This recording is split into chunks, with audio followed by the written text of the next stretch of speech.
दोस्तों सवाल हमारा ये है कि वर्तमान समय में हम नेट ज़ीरो टारगेट को अचीव करने के लिए और जो हमारा नवीकरणीय ऊर्जा के स्रोत हैं हम उनके ऊपर इतना ज़्यादा फोकस क्यों कर रहे हैं। कई रिपोर्ट्स का ऐसा मानना है कि आने वाले 3 दशकों में भारत का जो उत्सर्जन है ना वो बहुत तीव्र गति से बढ़ेगा।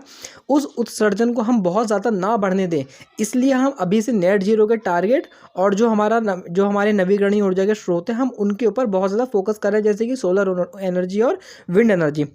लेकिन आने वाले 3 दशकों में भारत का जो उत्सर्जन है ना वो बढ़ेगा क्यों, इसके पीछे का रीज़न क्या है और इसके पीछे का कॉन्सेप्ट क्या है, आपको वो समझना पड़ेगा।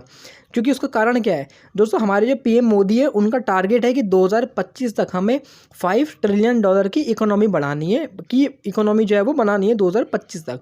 और जिसके लिए ना हमें बहुत सारे काम करने पड़े। तो हमें मैन्युफैक्चर सेक्टर में ग्रोथ बढ़ानी होगी, जैसे कि ऑटोमोबाइल सेक्टर हो गया, मोबाइल मैन्युफैक्चरिंग हो गया, लैपटॉप मैन्युफैक्चरिंग हो गया, फार्मा इंडस्ट्रीज़ हो गई। इन सभी चीज़ों को करने के लिए सरकार एक और योजना लाई है जिसका नाम है PLI स्कीम। इसके साथ ही एग्रीकल्चर सेक्टर हो गया, फूड प्रोसेसिंग इंडस्ट्रीज़ हो गई, इनको भी हमें बढ़ाना पड़ेगा अगर हमें $5 ट्रिलियन की इकोनॉमी के टारगेट को अचीव करना है। तो इसके लिए जो है बहुत ही ज़्यादा मात्रा में एनर्जी लगेगी। और वर्तमान समय में हमारी जो भी ऊर्जा की डिमांड है ना वो या तो कोयले से पूरी होती है या फिर पेट्रोल और डीजल से पूरी होती है।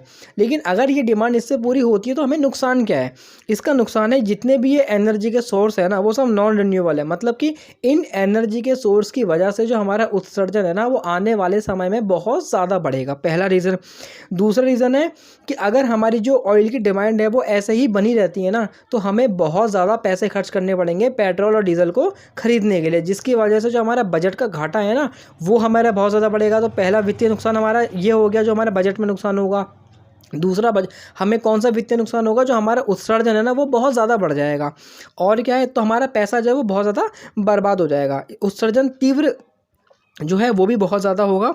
और इसकी वजह से क्या होगा, अगर हम कोयला आधारित जो एनर्जी है अगर हम उसको कंज्यूम करते हैं ना तो उसकी वजह से क्या होगा, जो उत्सर्जन है ना वो बहुत ही तीव्र गति से बढ़ेगा, जिसके कारण जो ग्लोबल वार्मिंग है वो बहुत ही तीव्र गति से होगी, जो क्लाइमेट चेंज है वो बहुत ज़्यादा होगा और वर्षा और तापमान जो है उसमें बहुत ज़्यादा अंतर आ जाएगा। इसका सीधा सीधा प्रभाव जो है वो हमारी एग्रीकल्चर पर पड़ेगा। इसके साथ ही विभिन्न प्रकार की जो आपदाएँ हैं वो भी हमारे स्टेट में, हमारे देश में आती रहेंगी, जिसकी वजह से हमें सालाना कई ज़्यादा वित्तीय नुकसान झेलना पड़ेगा। तो आपदाओं की वजह से हमें वित्तीय नुकसान झेलना पड़ेगा। दूसरा वित्तीय नुकसान हमें बजट में घाटे की वजह से होगा। तो ये वित्तीय नुकसान हमें आने वाले समय में ना हो, इसी वजह से हम वर्तमान समय पे जो हमारी रिन्यूएबल एनर्जी है हम उसके ऊपर इतना ज़्यादा फोकस कर रहे हैं। साथ ही जो हमारा नेट जीरो का टारगेट है उसके ऊपर भी हम इसी वजह से बहुत ज़्यादा फोकस कर रहे हैं।